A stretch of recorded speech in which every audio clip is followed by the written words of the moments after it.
فاتحہ۔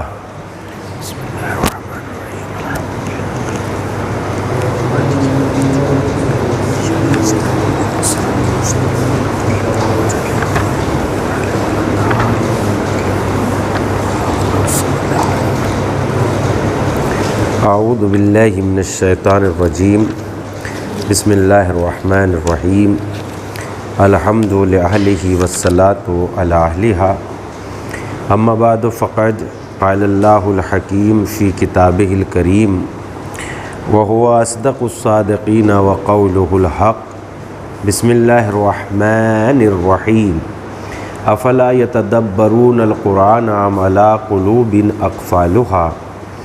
بھلا یہ لوگ قرآن مجید میں غور و فکر کیوں نہیں کرتے؟ کیا ان کے دلوں پر تالے پڑے ہوئے ہیں؟ اس آیہ کریمہ کی روشنی میں سورہ مبارکہ رحمان اس آخری عشرے میں، چونکہ اس میں اللہ کی بے پناہ نعمتوں کا ذکر ہے اور انسان کو نعمتوں میں غور و فکر کرنا چاہیے، اس لیے کہ جب تک انسان نعمتوں کی عظمتوں کو نہیں سمجھے گا تب تک اسے مالک کی معرفت نہیں ہو سکتی۔ اچھا، اللہ کے علاوہ کسی کا بھی کام کوئی بے غرض نہیں ہے۔ ہمیں سب چاہتے ہیں اپنے لیے، مگر ہمیں خدا چاہتا ہے ہمارے لیے۔ دنیا کی مثال یہ ہے کہ ہم ایک دوسرے سے سلام کرتے ہیں کسی نہ کسی مقصد کے تحت، کسی نہ کسی تقاضے کے تحت۔ کوئی غرض ہوتی ہے تو ہم بچھڑوں ہوں کو یاد کرتے ہیں، لیکن ہم سب ایسے ہی ہیں۔ ہماری فطرت میں ہے یہ بات، غلط بھی نہیں ہے، ہماری فطرت میں ہے یہ بات۔ ہم سب ایک دوسرے کو چاہتے ہیں کسی مقصد کے تحت، کسی غرض کے تحت۔ کام الجھا ہوا ہے، کام بن جائے، بات بگڑی ہوئی ہے، بات بن جائے، کسی ٹائم پہ کام آ جائے گا، کسی وقت ادھار لے لیا جائے گا، کسی وقت مدد مانگ لی جائے گی۔ تو ہم سب ایک دوسرے کو چاہتے ہیں اپنے لیے، اور خدا ہمیں چاہتا ہے خود ہمارے لیے، یعنی ہماری محبت ہے آپسی غرض سے وابستہ، مگر خدا کی محبت ہے ہم سے بغیر غرض۔ اس لیے کہ اگر ہم سب سجدے میں گر جائیں، ایک حدیث میں نے دوپہر کی تقریر میں کی تھی کہ اگر سارے لوگ خبیث دل، نجس اور گندے خیالات کے ہو جائیں تب بھی اس کی کبریائی میں کوئی فرق نہیں پڑے گا، اور اگر سارے لوگ پاک و پاکیزہ اور نیک دل ہو جائیں تب بھی اس کی کبریائی میں کوئی فرق نہیں پڑنے والا ہے۔ تو اس اعتبار سے خدا ہم سے محبت کرتا ہے ہمارے لیے۔ اگر اس نے کہا ہے نماز پڑھو تو اس کی کبریائی میں اضافہ نہیں ہے، بلکہ اس کا بدلہ خدا نے ہمارے ہی لیے رکھا ہے، اور اس سجدے کے بدلے میں خدا نے جنت کا وعدہ کیا ہے۔ اور یقیناً خداوند عالم نے بے پناہ، جب دنیا میں نے ایک نقطہ، بڑا عظیم نقطہ ہے یہ میرے لیے، چونکہ نقطہ میرا ہی ہے، اور اس طریقے سے میں نے بیان کیا تھا ایک مرتبہ کہ جب ہم پیدا ہوئے تو ہم نے کوئی عمل انجام نہیں دیا، کوئی عمل کے بدلے میں تو ہمیں یہ کائنات ملی نہیں کہ ہم نے کوئی عمل انجام دیا ہو اور اس کے بعد خدا نے یہ عظیم نعمتیں ہمیں دی ہوں، زمین، آسمان، کائنات، بغیر کسی عمل کے۔ ہم تو جانتے بھی نہیں تھے عمل کیا ہے، نہ ہمارا وجود تھا، نہ پتہ تھا، لیکن جب بغیر کوئی عمل کیے ہوئے خدا نے اتنی نعمتیں دے دی کہ قرآن میں کہا ان تعدوا نعمت اللہ لا تحصوها۔ اگر تم میری نعمت کو، اگر اس کی نعمت کو تم شمار بھی کرنا چاہو گے تو شمار نہیں کر سکتے۔ تو اب نقطہ اس میں یہی ہے کہ جو بغیر عمل کے اتنی نعمتیں دے دے کہ ان کو شمار نہیں کر سکتے، تو جب ہم نیکیاں کر کے جائیں گے تو اتنی نعمتیں تو بنتی ہی ہے کہ شمار سے باہر ہو، اور ہم اس کی بے پناہ نعمتوں میں گرفتار ہوں، نعمتوں میں ہوں گے۔ بھئی ہم نے جب سجدہ نہیں کیا تو اتنی بڑی نعمتیں دی ہیں، تو جب ہم سجدہ کر کے اس کی بارگاہ میں جائیں گے تو کتنی عظیم نعمتیں دی۔ جب ہم نے آل محمد سے محبت نہیں کی، ان کے نقش قدم پر نہیں چلے، نہ عمل جانتے تھے، نہ خدا کو پہچانتے تھے، نہ قدرت کو پہچانتے تھے، نہ اس کی نعمتوں کو پہچانتے تھے۔ جب بغیر عمل کے اس نے اتنی نعمتیں دی ہیں، تو جب ہم نے اللہ کی توحید کا اقرار کر کے اس کی بارگاہ میں جائیں گے۔ میں کبھی کبھی اپنی دعاؤں میں، اور میری دعا کا مطلب یہ ہے کہ میں کبھی کبھی تنہائی میں اپنے رب سے بات کرتا ہوں، ملاقات کرتا ہوں، اور ملاقات کا مطلب یہ ہے کہ میں اس سے اقرار کرتا ہوں، پروردگارا ہر گناہ کا اقرار ہے کہ ہم گناہ گار ہیں، مگر یہ بھی اقرار ہے کہ میں تجھے ہی رب مانتا ہوں۔ یہ بھی تو اقرار ہے، میں نے تیرے علاوہ کسی کو خدا نہیں مانا، میں تجھے جانتا نہیں ہوں، میں تجھے پہچانتا نہیں ہوں، مگر یہ پتہ ہے کہ تو ہی ہے جو اس کائنات کو چلا رہا ہے۔ اے محمد و آل محمد کے رب، تو ہمارا پالنے، تو تیری اس توحید کے اقرار کے ساتھ میں تیری بارگاہ میں آؤں گا انشاءاللہ تعالی۔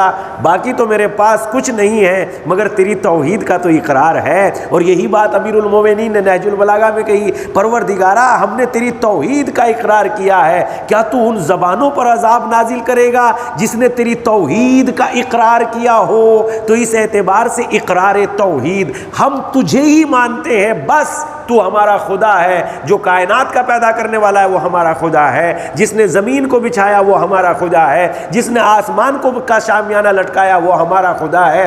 ہم تجھے کما حق و جان ہی نہیں سکتے، ہم تجھے پہچان ہی نہیں سکتے، اس لیے کہ ہماری اوقات ہی اتنی ہے کہ ہم نعمتوں کو دیکھ کے تجھے جانتے ہیں۔ لیکن آل محمد کی شان یہ ہے کہ انہوں نے نعمتوں کو دیکھ کے خدا کو نہیں پہچانا، جب وہ تھے تب تو کوئی نعمت تھی ہی نہیں، انہوں نے خدا کو خدا کے ذریعے پہچانا۔ اور ہماری اوقات یہ ہے کہ ہم نے خدا کو نعمتوں کے ذریعے پہچانا، زمین کو دیکھا کوئی ہے، آسمان کو دیکھا کوئی ہے، اسی لیے امیر المومنین علیہ الصلاۃ والسلام نے دعائے صبا میں ارشاد فرمایا، یا من دل علی ذاتہ بذاتہ، اے وہ جو اپنی ذات پر خود تیری ہی ذات دلیل ہے کہ تو ہے، تیری ہی ذات خود دلیل ہے کہ تو ہے۔ اور یہ علی علیہ السلام کی ہی شان ہے کہ وہ کہہ سکے، ورنہ نبیوں کو بھی یہ توفیق نہیں ہے، اس لیے کہ علی تب خلق ہوئے جب صرف ذات خدا تھی، اور نبی تب پیدا ہوئے جب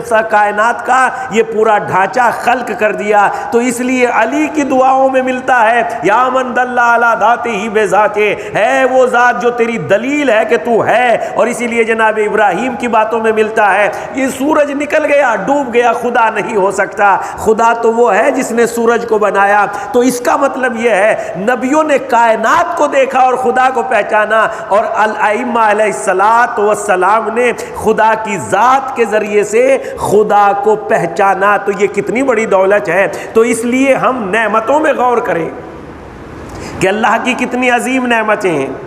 اس آیہ کریمہ سے متعلق کل بات ہوئی تھی، خلق الانسان من صلصال کالفخار، پروردگار عالم نے انسان کو خشک مٹی سے پیدا کیا، کالفخار، فخار میں ایک جملہ پوشیدہ رہ گیا تھا، آج اس کے سلسلے میں بات ہونی نہیں، یعنی وہ مٹی جس میں کھن کھنانے کی آواز پیدا ہو گئی ہو۔ اور فخار فخر کے مادے سے ہے، جو لوگ فخر کرتے ہیں ان کی اکثر باتوں میں دیکھا جاتا ہے کہ بس ان کے پاس لفظ ہی لفظ ہوتے ہیں، حقیقت نہیں ہوتی، اور ہر چیز آواز وہی کرتی ہے جو اندر سے کھوکھلی ہوتی ہے۔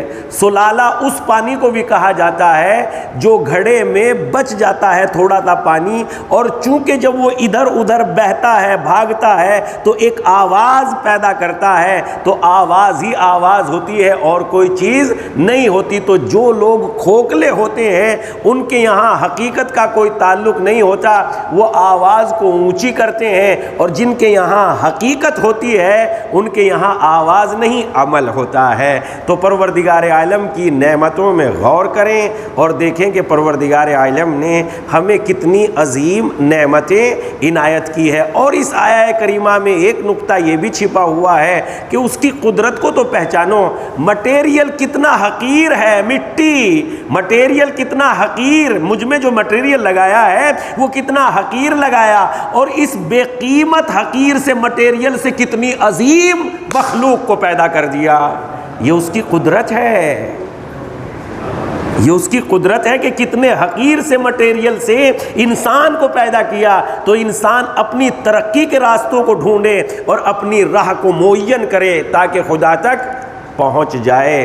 پروردگار عالم کی بارگاہ میں دعا ہے، مالک ہمیں قرآن کے پڑھنے، سمجھنے، سننے کی توفیق عنایت فرما، ہماری زندگی قرآن کے آئینے میں گزرے ایسی سعادت عنایت فرما، قرآن ہماری زندگی کا جز بن جائے ایسی توفیق عنایت فرما۔ مجھے یہ بات سمجھ میں نہیں آ رہی ہے کہ میرا تھوڑا سا قرآن پیچھے چل رہا ہے کہ ختم ہو جائے۔ ختم ہونے کی کوئی ضرورت نہیں ہے، امام نے بھی منع کیا ہے، جگہ امیر المومنین نے فرمایا دیکھو اس تلاش میں نہ رہنا کہ تم قرآن ختم کر لو، قرآن ختم کرنے میں کوئی ثواب نہیں ہے، ایک آیت پڑھو سمجھ کے پڑھو، ایک آیت پڑھو سمجھ کے پڑھو، اور یہ بھی کوئی ضروری نہیں ہے کہ پورا قرآن ہی ہوگا تو بخشا جائے گا، نہیں، ایک بھی آیت بھی بخشی جا سکتی ہے۔ تو پرابلم میں دقت اگر کہیں ایسا ہو کہ بھائی قرآن ابھی پورا نہیں ہوا، مثلا 15 پارے ہوئے تو وہ الٹا سیدھا کر کے ختم کرنے کی ضرورت نہیں ہے، 15 ہی بخشے جا سکتے ہیں، پرابلم نہیں ہے کوئی بھی۔ وَلَا يُرِيدُ اللَّهُ بِكُمُ الْيُسْرَ وَلَا يُرِيدُ اللَّهُ بِكُمُ الْعُسْرَ لَا يُرِيدُ بِكُمُ الْعُسْرَ۔ پروردگار عالم کا تو ارادہ یہ ہے کہ وہ تمہارے لیے آسانیاں چاہتا ہے، نہ کہ مشکلیں۔ مشکلیں کیوں ہم نے اپنے گلے میں توق ڈال لیا کہ پورا قرآن ہوگا تو بخشا جائے گا؟ نہیں، ایک سورہ بھی بخشا جا سکتا ہے۔ پروردگارہ تجھے واسطہ محمد و آل محمد کو شریعت کو سمجھنے کی توفیق دے دے، جذباتی شریعت سے نجات عنایت فرما دے، پروردگارہ گھڑی ہوئی شریعت سے آزادی دے دے، پروردگارہ حقیقی شریعت پر عمل کرنے کی سعادت عطا کر دے، مولا کے ظہور میں تعجیل فرما دے، ہمیں ان کے اعوان و انصار میں شمار فرما لے۔ ربنا تقبل منا انک انت السمیع العلیم۔ آپ حضرات سے گزارش ہے ایک مرتبہ سورہ حمد اور 3 مرتبہ سورہ توحید کی تلاوت فرما کر تمام مومن مومنات کی ارواح کو ایصال فرما دیجیے۔